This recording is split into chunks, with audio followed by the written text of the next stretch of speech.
It's Wednesday, March 27, 2024. Welcome to CVM News at noon. I'm Ramon Gordon. The Tax Administration of Jamaica, TAJ, is under fire. That after a damning audit revealed that the agency failed to occupy properties it had leased for close to $400 million. The bombshell report was unveiled in Parliament Tuesday after a 2-month delay. According to sources, the TAJ was on the hunt for a new tax office in St. Mary. It's alleged that the sitting Member of Parliament, through his private company, bought a commercial property in his constituency and later charged the TAJ a $700,000 monthly fee for access. The agency has yet to occupy the building, despite turning over at least 8 months' rent. It doesn't stop there. Over in Manchester, the TAJ is also yet to occupy a property leased in Greenvale, despite spending almost $400 million over the past 3 years. That while 2 other locations in Mandeville occupied by the TAJ cost the government over $50 million a year. The audit was one of 2 made public yesterday in Parliament, after House Speaker Juliet Holness faced criticism for allegedly seeking to delay tabling the special reports. We'll have the reaction to this developing story later in the newscast. Meanwhile, House Speaker Juliet Holness is under fire for her handling of reports from the Auditor General and the Integrity Commission. On Monday, just days after the government claimed there were no outstanding reports, CVM News told you of a letter sent by the Speaker to the House Clerk suggesting another reason for the delays. Well, Jamaicans for Justice, JFJ, says it may be time for the Speaker to reverse her decision on special reports. Here's more. Its lobby group, Jamaicans for Justice, is urging House Speaker Juliet Holness to reverse a contentious decision regarding the handling of Auditor General and Integrity Commission reports. Last November, Mrs. Holness introduced a new parliamentary rule stipulating that some special reports must first go to an oversight committee before being tabled. The move raised concerns among integrity watchdogs like the Jamaica Accountability Meter portal JAMP, which questioned its implications. The National Integrity Action, NIA, also criticized Holness's decision as seriously flawed. The House Speaker has ruled based on an interpretation of Section 30 of the Financial Administration and Audit Act. From our reading of Section 30, it provides the House Speaker with no discretion whatsoever. It is very concerning to us here at JFJ that the Attorney General had submitted his written opinion to the House Speaker, and that written opinion was not shared before the House of Representatives. Holness had faced mounting criticism following word that 2 crucial Auditor General reports, one concerning the Tax Administration of Jamaica TAJ and the other involving the Financial Services Commission FSC, had yet to be tabled. That changed today, although the government had initially said there were no outstanding reports. At this point, what you find is that there's so many questions swirling around. The public is not aware of what is happening, and then the type of trust that one would want of our members of Parliament is being eroded by the House Speaker. Unintentionally so, we believe, but that is the impact and the effect. There are in fact reports to be tabled, but they were sent back to the Auditor General on Friday after House Clerk Valerie Curtis allegedly breached new House rules for handling special reports. Holness in a letter slammed Curtis, accusing her of dereliction of duty. There begs the question whether or not the House Speaker's interpretation of how the FAA is to be exercised means that the House Speaker is empowering herself with discretion that she has no authority to do. And secondly, whether or not the House Speaker intentionally or unintentionally may have caused further delay of critical transparency reports. Those reports have now been delayed. Ramon. Finance Minister Dr. Nigel Clark announced that the government has approved the conversion of nearly 4,000 contract positions to permanent ones at the National Solid Waste Management Authority NSWMA and its 4 regional companies. This revelation came Tuesday in Parliament. Cabinet has given the approval for 3,813 new posts to be created.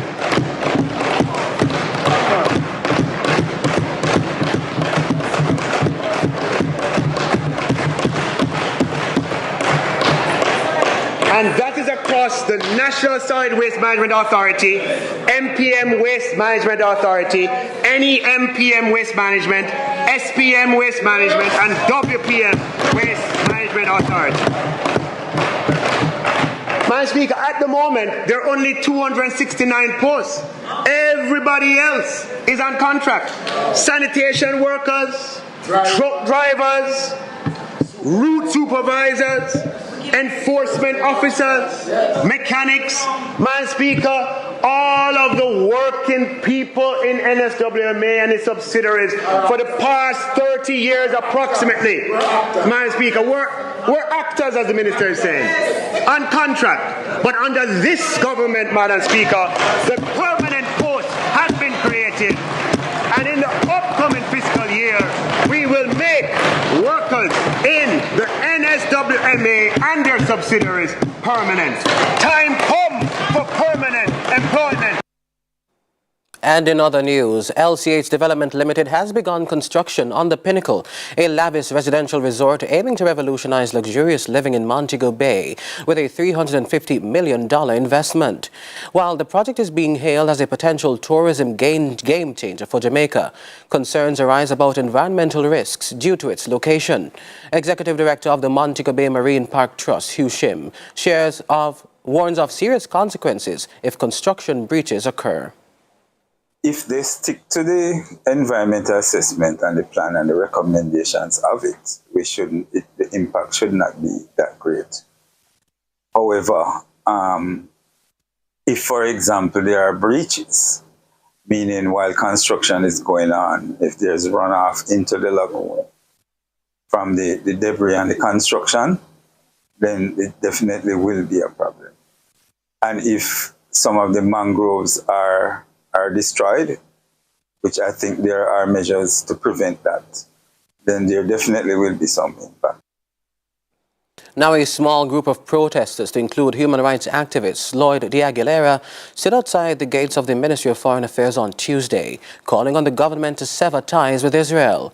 The demands follow the ongoing genocide in Gaza, where more than 30,000 people, including children, have been killed. De Aguilera says during the group's protest, the Ministry's security tore down their placards in a bid to silence them. We want Jamaica to end diplomatic relations with Israel. No, no, no. And so that is why we are here.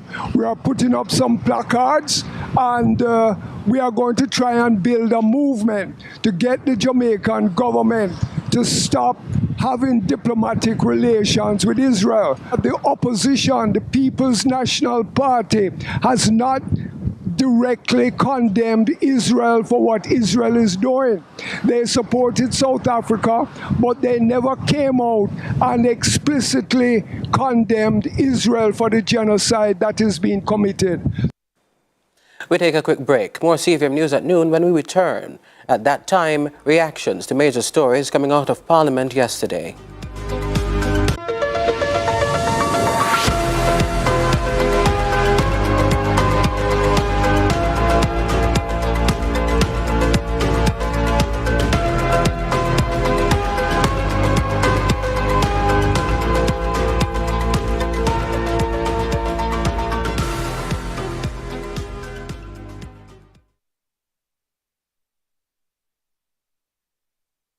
Janelle Small. It's a pretty name. Financial safety net, which provides coverage for your money in case your financial institution fails. Explain that to me. All right. Because of the JDIC deposit insurance scheme, once you put your money into a financial institution like a bank or building society, you can get coverage of up to a maximum of $1.2 million per deposit of your financial institution if it should fail. And for even more information, you can visit their new website at www.jdic.org, and you can follow the social media platforms for the latest information. JDIC, protecting deposits for you and me. With a chance. Jamaica! Jamaicans draw first blood. Damari Gray scores! Mikel Antonio, and it's a goal! And the Reggae Boys take the lead. And Jamaica puts this one on ice.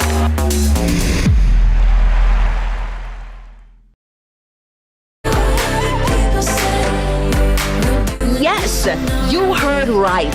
CVM Sunrise now has its own YouTube channel. Catch up with the morning antics of our hosts, Mrs. Kitty, Dennis Brooks, Tammy Chin Mitchell, and ITLS. Subscribe now to see it happen.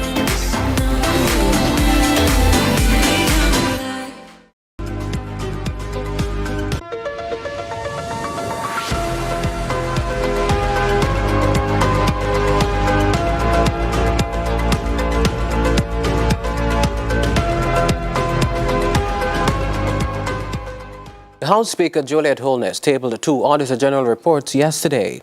One, an investigation into dealings at the Financial Services Commission, FSC, and the other, a probe into leasing practices at the Tax Administration of Jamaica, TAJ.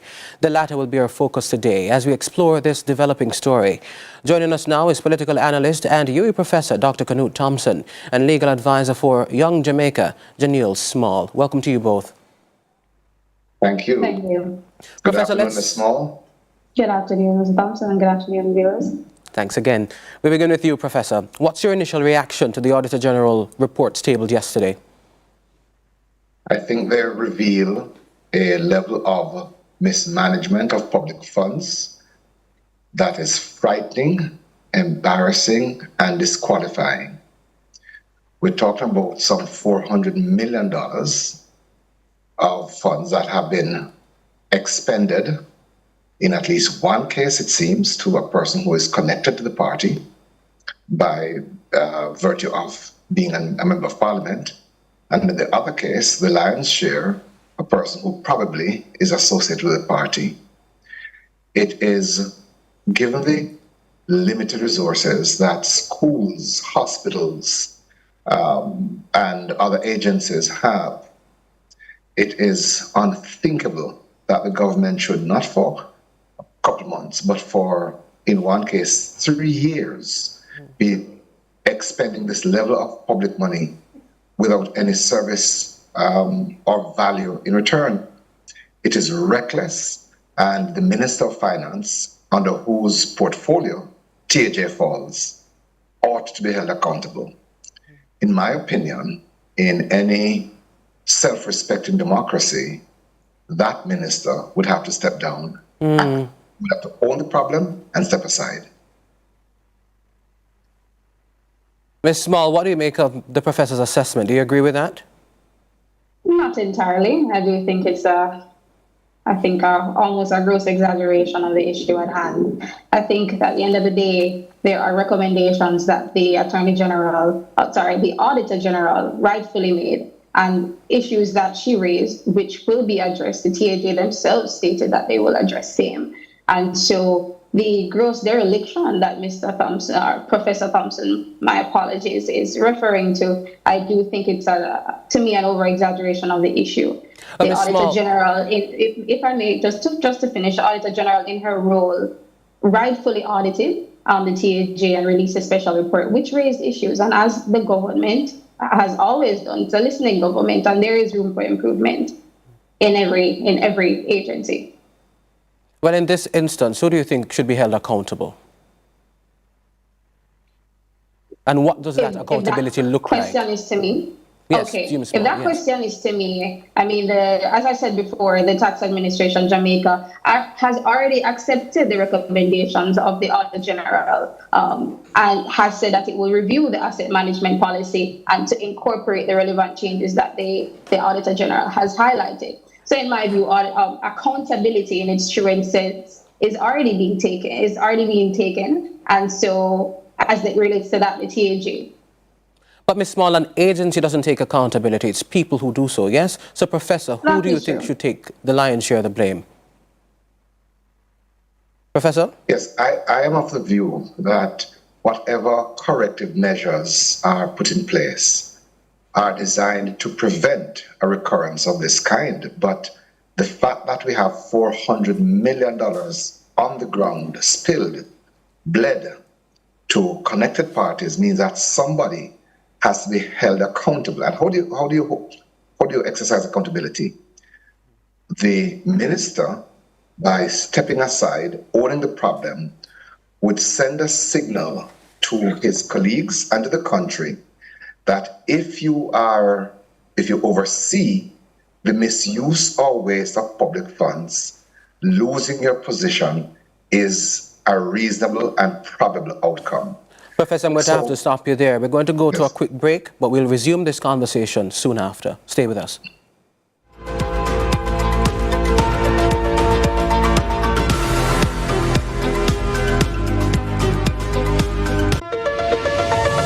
Can live life to the fullest with HIV. This time signal is brought to you by the Ministry of Health and Wellness. The time is 12:15.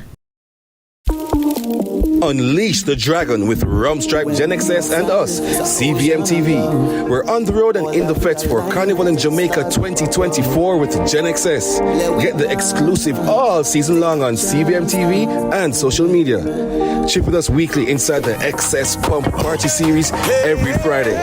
Experience Marshall Montano live for both the Gen XS Immortals Juve and on the road with the biggest band, Gen XS. Stay with us for XS Street Carnival Sunday and more fetting on Monday with Ocean X Catamaran Cruise and XS Sunset, the coolest cool lounge jam. Rumstripe Gen XS, Unleash the Dragon on CVM TV.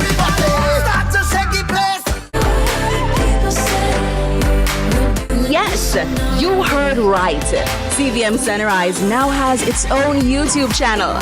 Catch up with the morning antics of our hosts, Mrs. Kitty, Dennis Brooks, Tammy Chin Mitchell, and IT Ellis. Subscribe now to see it happen.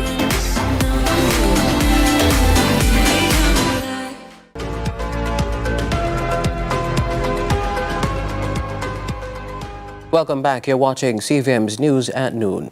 We're continuing our conversation now into the explosive findings that were tabled in Parliament yesterday into spending practices or leasing practices at the Tax Administration of Jamaica. We're joined by Professor Knut Thompson and legal advisor to Young Jamaica, Janelle Small. Again, welcome to you both. Thank you for staying. Thank you. So we're going to press forward because we're limited for we're strapped for time. So what do you make, and that's you, Professor, what do you make of the Speaker's decision to make the reports public now? I believe that the delay in tabling the reports was calculated to prevent the exposure prior to the election. Imagine this information being in the hands of the public ahead of September 26. So I think that the action of delay was tactically designed to provide cover to the government and raises a question as to whether her appointment and her ruling in relation to special reports were not all part of a strategy by the government to shield itself from accountability. Because there's no change in the substantive facts concerning the tabling of reports. What has changed is the pressure that has been brought. But importantly, I want to raise this point.